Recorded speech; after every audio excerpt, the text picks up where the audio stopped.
وادی مہران سندھ کے ایک بزرگ ایک علاقے شاہ بندر تشریف لے گئے۔ جس گاؤں میں یہ بزرگ ٹھہرے ہوئے تھے اس کے ایک طرف اونٹوں کے چلانے کی، کیملز کے چلانے کی آواز آئی۔ اس بزرگ نے پوچھا اونٹ کیوں بلبلا رہے ہیں، کیوں چلا رہے ہیں؟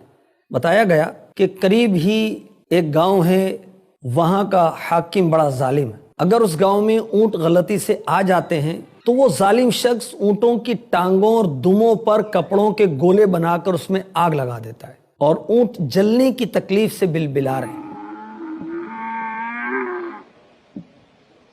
جب اونٹ بلبلاتے ہیں تو وہ ظالم شخص خوش ہوتا ہے۔ بزرگ کو یہ بات سن کر بڑا دکھ ہوا، اونٹوں پر رحم آیا۔ انہوں نے ایک شعر پڑھا، اس کا مطلب یہ تھا کہ یہ محل غارت ہوں، اونٹوں کے خیمے آباد ہوں، شتربانوں کے خیمے آباد ہوں، میں اونٹنیوں کے دودھ کو کبھی نہیں بھول سکتا۔ شتربان یعنی اونٹ والے ہمیشہ آباد رہیں اور ظالم دودھ کو ترسے۔ کہا بیٹو جاؤ، کچھ دن کے بعد یہ ظالموں کے محل ویران ہوں گے، اونٹوں کے بیٹھنے کی جگہ بنیں گے۔ کچھ ہی دن نہ گزرے تھے، جو بزرگ نے کہا وہی ہوا، ظالموں کا گاؤں ویران ہو گیا اور وہ گاؤں اونٹوں کی بیٹھنے کی جگہ بنا۔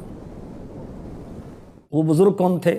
وہ تھے سچے صوفی صادق ولی کامل، مشہور شاعر حضرت شاہ عبداللطیف بھٹائی رحمۃ اللہ تعالی علیہ۔ آپ کی ولادت ہوئی 1101 سنی ہجری میں، 1689 سنی عیسوی میں۔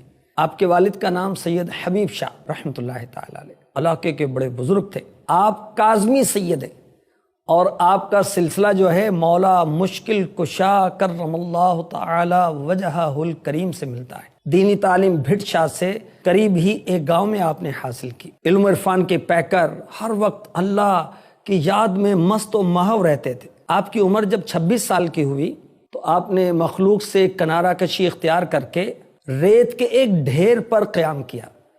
سندھی زبان میں ریت کے ٹیلے کا بھٹ چاندان، یعنی سندھی زبان میں ریت کے ٹیلے کو بھٹ کہتے ہیں۔ تو اب وہ جگہ مشہور ہوئی بھٹ شاہ کے نام سے۔ آپ نے وہاں پر 43 سال قیام کیا۔ آپ کا ساز و سامان کیا تھا؟ 2 پیالے، ایک اسٹک، ایک چھڑی۔ دیکھیں بزرگ کتنے دنیا سے کنارہ کشی اختیار کرتے۔ آپ کا نمایاں کارنامہ کیا ہے کہ آپ نے سندھی شاعری کے ذریعے سے اسلام کی تعلیمات کو عام کیا۔ آپ نے امن و محبت کا پیغام دیا، انسان دوستی کا پیغام دیا، غریبوں کے درد کی عکاسی کی، آپ نے تصوف کو بیان کیا۔ آپ کی شاعری میں ہے فیضان قرآن، آپ کی شاعری میں ہے فیضان مثنوی مولائے روم، اور آپ کی شاعری کو قومی ورثہ کہا جاتا ہے۔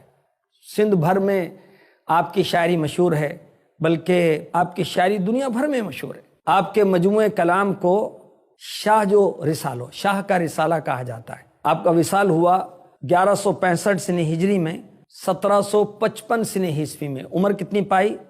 63 ایئرز، 63 سال۔ 14 صفر المظفر کو بھٹ شاہ سندھ میں آپ کا عرس مبارک منایا جاتا ہے۔ اللہ